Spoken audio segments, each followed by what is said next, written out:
Salve, salve galera! Estamos aqui para mais uma videoaula, eu e o meu amigo Einstein aqui de baixo. E nesta videoaula nós vamos trabalhar o eletromagnetismo, onde nós vamos estudar especificamente os campos magnéticos gerados por condutores de corrente elétrica. No primeiro momento nós vamos ver como é que é o campo magnético gerado por um condutor retilíneo, depois como é o campo magnético gerado por uma espira e finalmente por um solenoide ou por uma bobina chata. Então vamos lá, vamos à nossa videoaula. Primeiramente, galera, nós precisamos saber que a experiência que foi o marco da união da eletricidade com o magnetismo, ela foi descoberta pelo professor dinamarquês Hans Christian Ørsted, quando ele percebeu que uma bússola que estava próxima a condutores de corrente tinha o seu comportamento afetado. E aí ele conseguiu provar no seu experimento que as bússolas se comportavam de maneira diferente por causa da corrente elétrica que estava gerando campos magnéticos. Então aqui mostra o professor Ørsted à direita e o seu auxiliar, e a bússola que estava inicialmente aqui apontando na direção norte-sul, aqui, ó, quando passou corrente elétrica por o fio, ela se orientou ao contrário aqui, ela ficou perpendicular, passou a se orientar para cá. Então ele provou nesse experimento, né, que uma corrente elétrica ela produz um efeito magnético. Nessas figuras aqui de cima ilustram isso basicamente, tá? A orientação da bússola sem corrente. Quando tinha corrente, a bússola se orientou de forma perpendicular ao que ela estava anteriormente. Bom, gente, aqui eu vou mostrar para vocês uma série de figuras para que a gente compreenda como é o campo gerado por um condutor retilíneo e como a gente vai fazer para trabalhar esses experimentos em sala de aula, na resolução de exercícios. Então, o que está acontecendo? Aqui tem um condutor, vamos pensar numa mesa aqui, ó, o fio indo de baixo para cima da mesa, e todas as bússolas que estão sobre a mesa e em volta do fio, elas estão se orientando para lá, ó. Pode ver, aqui seria uma orientação norte para lá. Essa também, ó, para lá, ó. Todas para o fundo da mesa lá. Por quê? Porque lá seria o norte geográfico da Terra. Bom, o que acontece se a gente pegar esse condutor, tá? E a gente ligar esse condutor aqui numa bateria? Bom, essa bateria é o polo positivo, vai ter uma corrente elétrica passando, certo? Essa corrente vai estar atuando de baixo para cima no fio, e aí a gente consegue perceber que essas bússolas que estavam inicialmente todas nesta orientação, passam a ter orientações diferentes, com exceção, é claro, desta da direita, né? Percebam, ó, a da direita ficou igualzinha, as outras três ficou diferente. Na experiência, foi possível perceber que essa da frente tinha o polo norte apontando para cá, para a direita. Então, o vetor indução magnética orientado para cá. Nessa aqui, o vetor indução magnética está apontando para lá. Nesta de trás, o vetor indução magnética está apontando para cá. E nessa, o vetor indução magnética apontando para cá. Ou seja, o vetor indução magnética é um vetor que está sempre direcionado para onde está o norte da bússola. Percebam que isso aqui está fazendo um movimento circular em volta deste fio, né? Então, olha aqui, ó, uma outra imagem para vocês. Aqui não tem corrente no fio, pode ver, não tem corrente nada. As bússolas todas numa orientação. Tendo corrente, as bússolas fizeram um movimento circular em volta do fio. Ora, como a gente viu na videoaula anterior sobre magnetismo, se a gente espalhar limalha de ferro em volta de um fio que está conduzindo corrente elétrica, tá? O que vai acontecer com a limalha? A limalha ela vai ficar orientada assim, ó, de forma circular. As bússolas estão mostrando isso também. Então, aqui na legenda dessas figuras, vocês percebam, ó, quando nenhuma corrente está presente, as agulhas apontam na mesma direção, rumo ao polo norte da Terra. Quando o fio conduz corrente, as agulhas se desviam, tá? Formando uma direção tangente ao círculo, que é a direção do campo magnético gerado pela corrente. Agora, aqui nesse slide número 6, eu vou fazer uma segunda figura, tá? Por isso eu estou dizendo aqui, ó, observe nas figuras que quando o sentido da corrente elétrica se inverte, ocorre a orientação das bússolas. Vejam aqui, ó, aqui a corrente está de baixo para cima. Nessa outra figura, a corrente está de cima para baixo. Percebam que as agulhas ficam orientadas ao contrário. Então, aqui fez um círculo nesse sentido e aqui fez um círculo no outro sentido, tá? Invertendo a corrente elétrica. Ora, então significa que sempre que tivermos um condutor conduzindo corrente elétrica, vamos ter linhas de campo circulares e esse círculo em volta do fio poderá ser um ciclo horário ou um ciclo anti-horário. E aí, uma das formas práticas da gente identificar qual é o sentido, se é horário ou anti-horário, é usando a regra da nossa mão direita.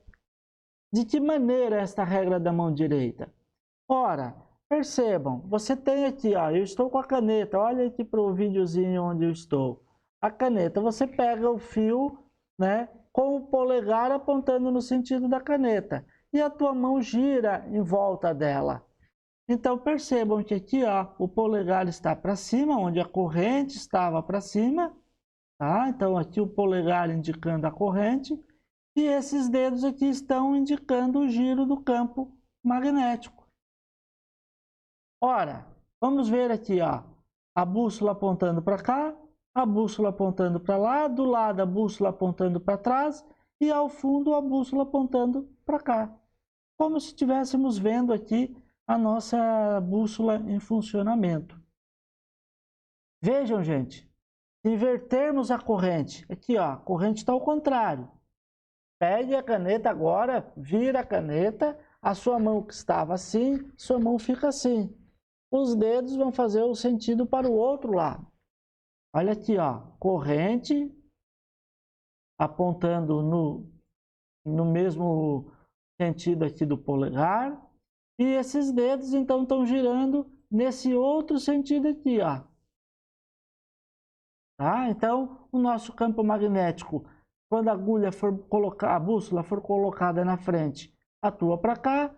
Quando for colocada do lado, atua para trás. Se a bússola for colocada atrás, ela vai atuar para cá. Se a bússola for colocada aqui, ela vai atuar para onde? Para cá. Ó, aí. Então, gente, a regra da mão direita é uma forma prática mesmo para a gente saber qual é o sentido da rotação aqui, da orientação do campo magnético, e aí a gente sabe daí para onde atuam os vetores de indução magnética em cada lugar do espaço. Claro, gente, olha aqui, se eu estivesse colocando uma bússola aqui, ó, que não é atrás e nem do lado, o vetor de indução estaria atuando para cá, né? Ó, a gente trabalha sempre com frente e fundo, direita e esquerda. Aqui é um resuminho, tá? Polegar para cima e polegar para baixo muda o sentido da rotação. Agora, galera, nós vamos tentar mudar a perspectiva da nossa forma de visualizar as figuras. Então, essa figura aqui, ó, nós estamos olhando de cima para baixo, basicamente. Mas a gente não está olhando daqui, ó, de cima, bem certinho aqui, tá? A gente está olhando numa diagonal. Se a gente olhasse de cima, tá? Primeiro, a gente estaria vendo essas linhas assim, circulares. A gente estaria vendo o tampo da mesa certinho. Agora, esse fio aqui, ó, e esses vetores, como é que a gente enxergaria? Bom, primeiro, esse vetor que está aqui na frente é fácil, a gente vai enxergar para cá. O vetor que está do lado, a gente está enxergando para lá, é fácil. o do fundo está para cá, ó. E o da esquerda está para cá. Muito fácil de ver isso. Agora, como é que a gente enxergaria esse vetor apontando para cima? Como é que eu ia representar? Eu ia botar um vetor assim? Não, isso aqui não pode, gente. Isso aqui está errado. Eu representaria isso, deixa eu limpar aqui a minha tela. A gente representaria isso desta maneira. Uma bolinha e um pinguinho. Tá? Essa bolinha e um pinguinho está representando esse vetor aqui, ó. Como a gente está olhando, o nosso olho aqui, tá, gente? Nosso olho, vou botar aqui, ó, o meu olhinho aqui, tá? Ele está enxergando isso de cima. E a representação de um vetor visto de frente é esta. E aí o izinho aqui para dizer que é onde está o sentido da corrente elétrica. Aqui a legenda deixa bem claro, ó, representação de um vetor saindo do plano da página. Ou seja, pensam, aqui a caneta, você está olhando a caneta de frente. Você está olhando a caneta de frente, está olhando um pinguinho, a pontinha da caneta. Agora, se a gente invertesse o sentido da corrente elétrica, bom, e a gente olhasse isso de cima, como ficaria? Aqui na frente, o vetor atua para cá. Na esquerda, o vetor atua para o fundo, né? E lá no fundo, atrás do fio, está apontando para lá. E como eu indicaria a corrente elétrica atuando para baixo da mesa? Ao invés de eu colocar aqui no centro uma bolinha com pinguinho, eu vou botar uma bolinha e um X. E o Izinho do lado, para dizer que a corrente está indo de cima para baixo. Esta representação bolinha e X significa vetor entrando na página. O vetor da corrente está indo para baixo. Certo, galera? Então, conclusão. A gente usa a regra da mão direita, né? E o vetor, quando está saindo do plano, a gente representa por uma bolinha e um pingo. E quando está entrando no plano, uma bolinha e um X. Agora, galera, se a gente olhasse isso aqui, não agora visto de cima, agora a gente ajoelhasse e a gente ficasse com os olhos na altura aqui do tampo da mesa. Pensem nisso. Aqui você está de pé olhando a mesa. Se você ajoelhasse e ficasse com os olhos na altura da tampa da mesa, você estaria enxergando a tampa da mesa aqui. Como é que eu ia representar um vetor lá, para o fundo lá? Eu não posso representar um vetor assim, ó, como esse aqui. Isso aqui dá a sensação que eu estou apontando algo aqui para cima da mesa. Então, esta representação ela é equivocada. Mas como então eu vou representar isso olhando nessa perspectiva? Esse da frente, galera, é fácil, né? Ele está apontando para cá. Esse de trás aqui, ó, está apontando para cá. É fácil de a gente entender isso. Tá? Então, imagine, a gente está ajoelhado, olhando da altura aqui do tampo da mesa. Esses dois a gente viria facilmente. Esse aqui que vai para o fundo e esse que vem para frente aqui, ó, representamos com essas setinhas. Olha aqui, ó. O vetor vindo para frente e esse aqui, o vetor indo para trás. Então, esta é uma visão tridimensional e essa aqui é uma visão bidimensional. Claro que agora a bolinha X e o B do lado, né, que eu estou representando agora é o campo magnético. Fique ligado, galera, então, nesse esquema de representação vetorial, tá? Vetor na direção horizontal, apontando esquerda para a direita. Vetor na direção horizontal, apontando da direita para a esquerda. Vetor na direção vertical, apontando de baixo para cima. Vetor na direção vertical, apontando de cima para baixo. Vetor saindo do plano da página. E esse aqui é o vetor entrando no plano da página. Certo? Compreendido? Vamos então ver se vocês conseguem solucionar esse problema. Nós temos aqui um fio disposto na horizontal, uma corrente elétrica direcionada para esse lado. O problema está dizendo assim, represente o vetor de indução magnética nos pontos A, que é esse ponto aqui, que está acima do fio, e B, que está abaixo desse fio. Como é que a gente soluciona isso? Primeiro, para a gente solucionar, a gente precisa da regra da mão direita.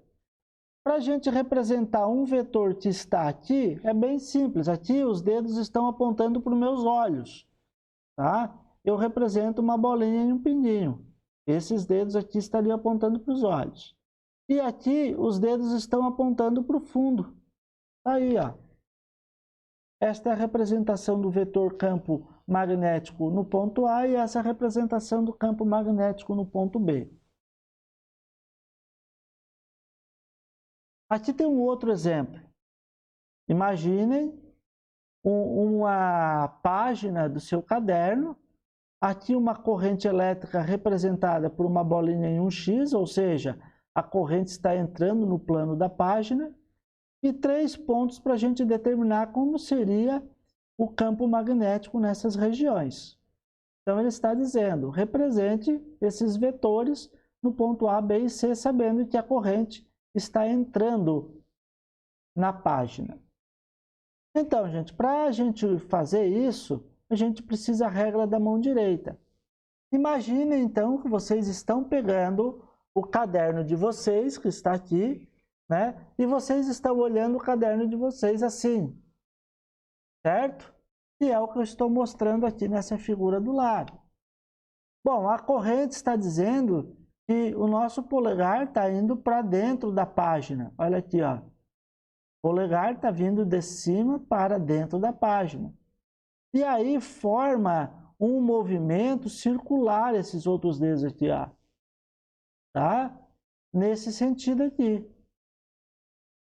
Certo? Então aqui nós teríamos um círculo em qual sentido? Um círculo nesse sentido aqui. Ora, então, se a gente sabe, devido à regra da mão direita, que as linhas de indução magnéticas são circulares, aqui no ponto A, para onde atua o vetor indução? Atua para baixo. Aqui no ponto B, atua para cá. E no ponto C, vai atuar assim, ó, nesta direção. Resolvido o nosso problema. Tá? Então, fique ligado, nós temos que usar a regra da mão direita. E aí você vai ter que tentar visualizar isso, né, através da sua movimentação. Ora, você pega a página do seu livro e faz assim, ora você movimenta, até você conseguir imaginar esta situação. Bom, galera, feita essa introdução, agora nós vamos falar sobre o cálculo. Como se calcula esse vetor de indução magnética, né, a uma certa distância do fio. Bom, primeiro a gente sabe que gera campo circular aqui, né? Então aqui a gente vai representar a distância do fio até esse ponto da esquerda por uma letra R, que é a inicial de raio, tá? Então, o campo gerado nesta região, ele vai depender da distância desse fio até naquele ponto e também vai depender da corrente que está passando no fio.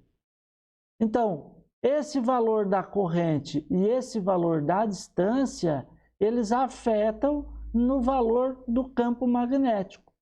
Além, é claro, de duas outras constantes. Nós temos aqui uma primeira constante e aqui uma segunda. Essa segunda vocês conhecem, é o número π. π é 3,14.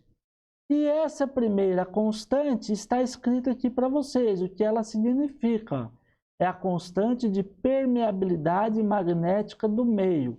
Ou seja, é um número que vai dizer o quanto o meio ele é capaz de ser magnetizado ou não. E esse número é dado por 4π vezes 10 na menos 7 Tesla vezes metro por ampere. As unidades que a gente vai usar são unidades do Sistema Internacional, né? Então, a corrente elétrica a gente já usava, era ampere, distância no sistema internacional é metro, o campo magnético vai ser a unidade Tesla, letra T maiúsculo, e essa grandeza aqui, que é a constante, ela vai ter Tesla metro dividido por ampere. Então, resumindo, a única unidade que talvez vocês precisem fazer conversão vai ser a unidade de distância, porque geralmente isso aqui é dado em centímetros, vocês vão precisar passar para metro. O resto vem tudo no sistema internacional. Vamos a um exemplo. Esse exemplo, número 3, diz assim: calcula a intensidade do vetor indução magnético a 20 centímetros de distância de um condutor retilíneo que é percorrido por uma corrente de 8 amperes. Então, neste ponto aqui, que está a 20 centímetros, a corrente a gente sabe que é 8, qual é o valor do campo? Ó, os dados, raio 20, já vou passar isso para metro, para ter sistema internacional, é 0,2, corrente elétrica é 8 amperes, e a constante a gente sabe que ó, 4π10 a menos 7. O problema deu, mas se não desse, a gente teria que recorrer a uma tabelinha lá de constantes para pegar esse valor. Para calcular o B, então, a gente vai usar a fórmula μ0i sobre 2πr. A gente sabe que este campo magnético aqui, devido à regra da mão direita, ele está apontando para dentro da página, né?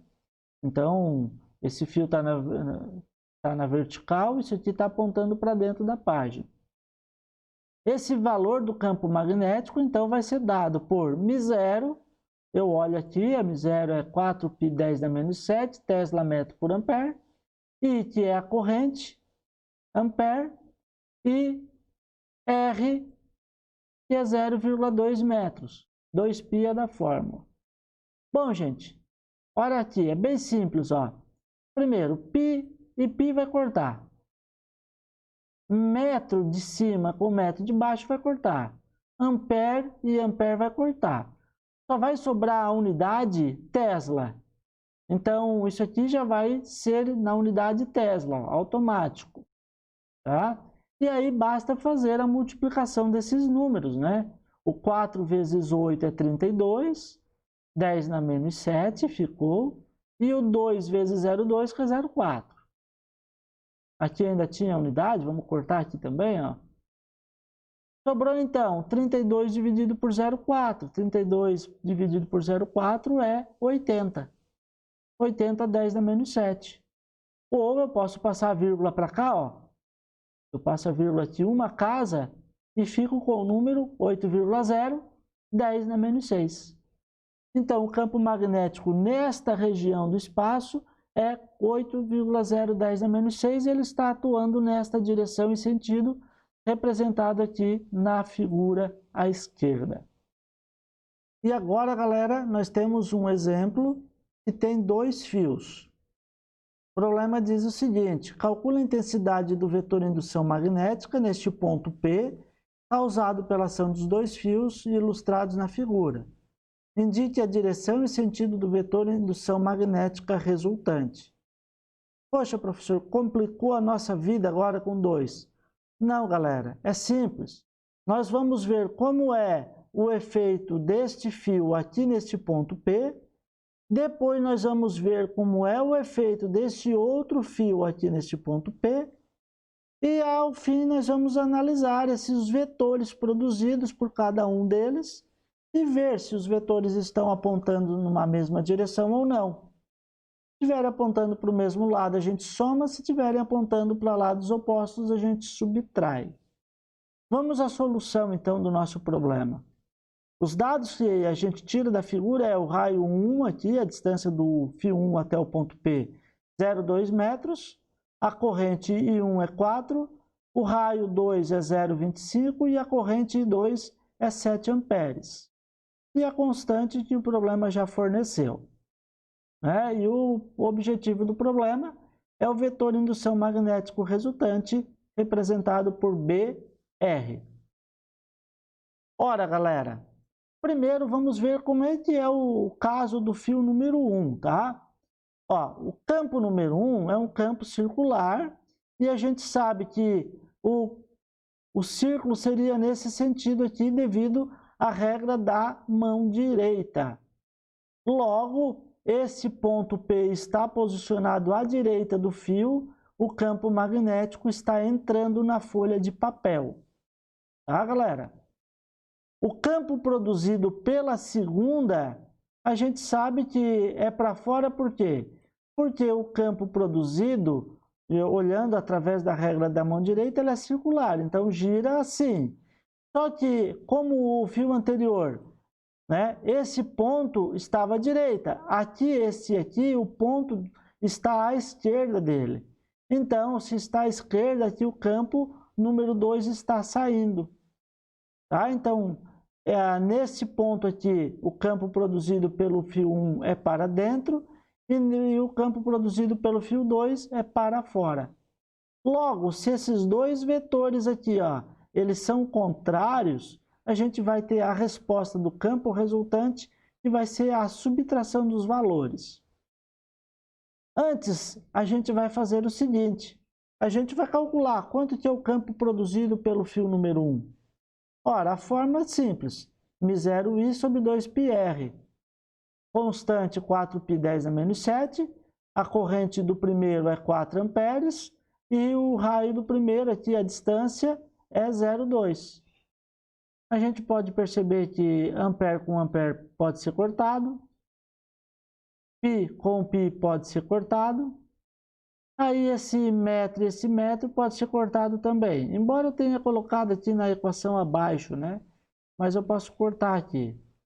Então, 4 vezes 10 a menos 7, vezes 4, então 4 vezes 4, 16, 16, 10 a menos 7, Tesla ficou, o metro a gente cortou. Embaixo, 2 vezes 0,2, 0,4. 16 dividido por 0,4 dá 40. 40, 10 a menos 7 Tesla.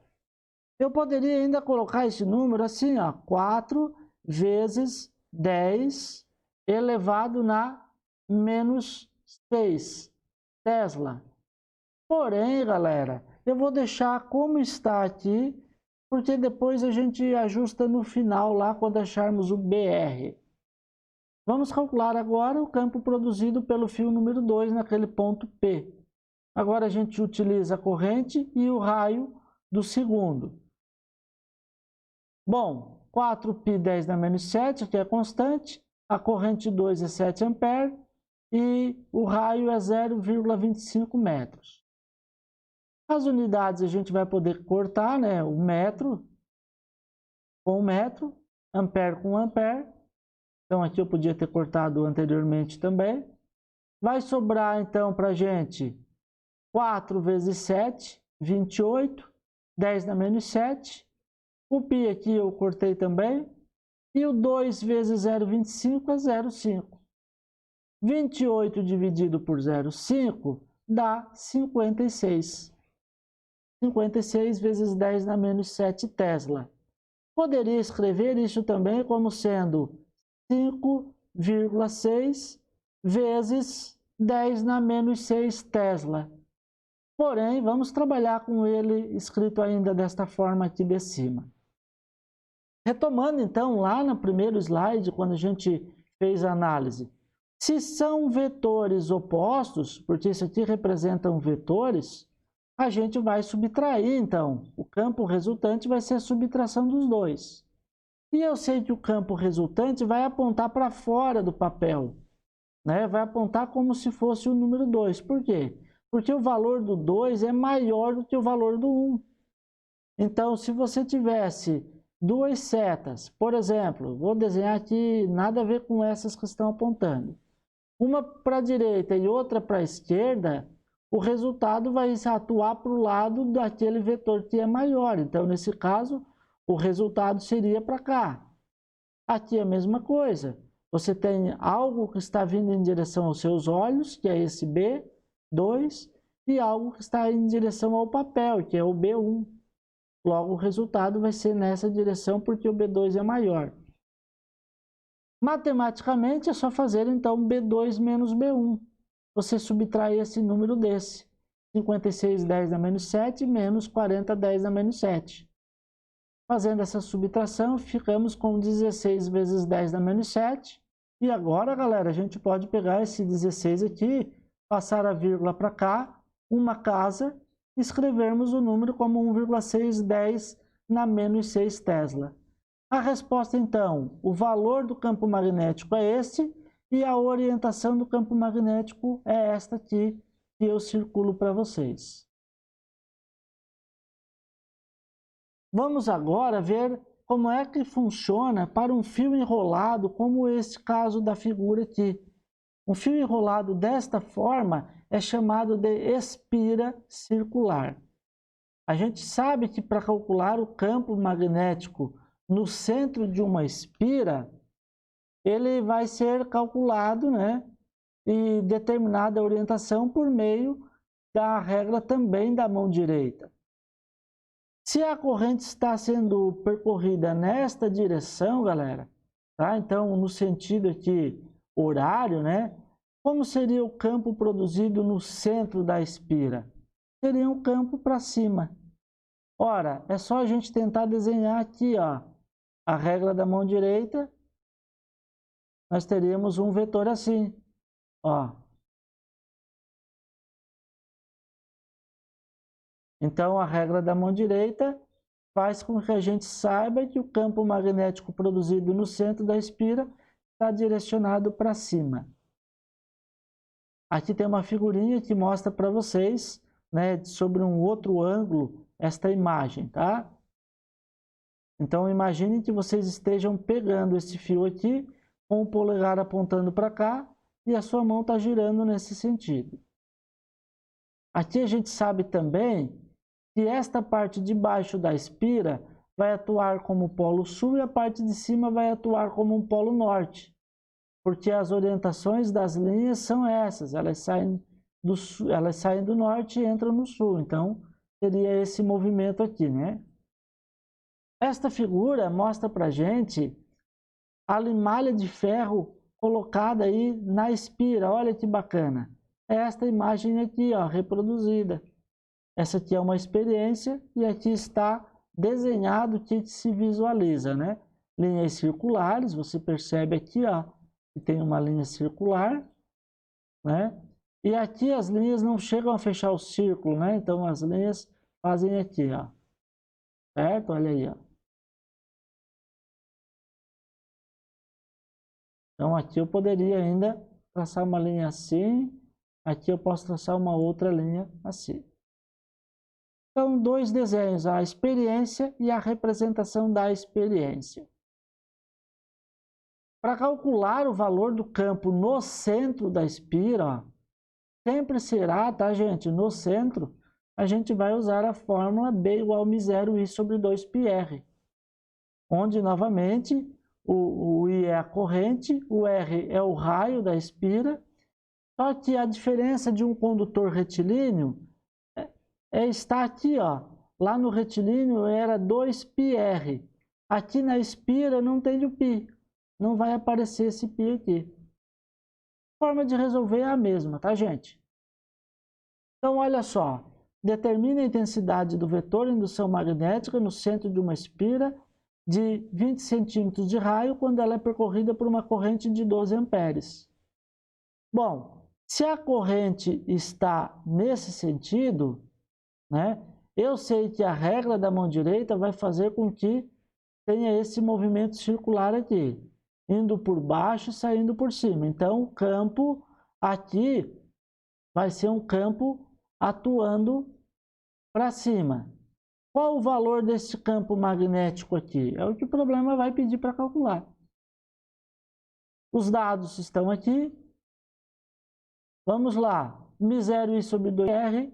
μ0 é 4π 10 a menos 7. O I é 12 e o R é 0,2. As unidades a gente vai poder cortar, né? Então, metro e ampere. Ó, aqui ainda ficou metro, vou tirar também. Sobra Tesla. Agora, não tem o π embaixo para a gente cortar, então vai ficar em função do π aqui. Então, 4 vezes 12, 48. 48π 10 a menos 7, dividido por 0,4. 48 dividido por 0,4 dá 120. 120 π 10 na menos 7. Eu poderia terminar o meu problema aqui, ó. Poderia. Mas eu posso dizer que 120 π 10 na menos 7 é 1,2 π 10 na menos 5. Vou limpar a marcação do slide aqui. Ó, é 1,2 π 10 na menos 5. Por quê? Passamos a vírgula duas casas aqui, ou duas a menos. Ou eu ainda posso trocar o π por 3,14 e multiplicar 3,14 vezes 1,2 e ter aproximadamente 3,8 vezes 10 na menos 5 Tesla. Professor, mas qual é a resposta correta? Bom, todas essas três são as respostas. É evidente que se você quiser, pode deixar assim ou pode fazer assim, tá? Esta outra forma está errada? O valor não. Mas escrever um número em base 10 aqui, ó, é interessante que vocês tenham a vírgula aqui entre 1 e 2. Pessoal, agora nós vamos ver o que é um solenoide. Então, o solenoide, ele é um fio condutor longo e que está enrolado como uma bobina espiral, como se fosse a molinha do caderno de vocês. Então, isso aqui é chamado de solenoide. Olha como é o campo produzido por um solenoide. Aqui está mostrando uma experiência, né? Onde no interior do solenoide, vocês devem perceber que as linhas estão praticamente retas, né?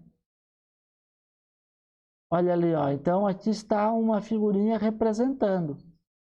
Tá? Então, a corrente elétrica, se ela está nessa direção, aqui o campo magnético seria assim, ó.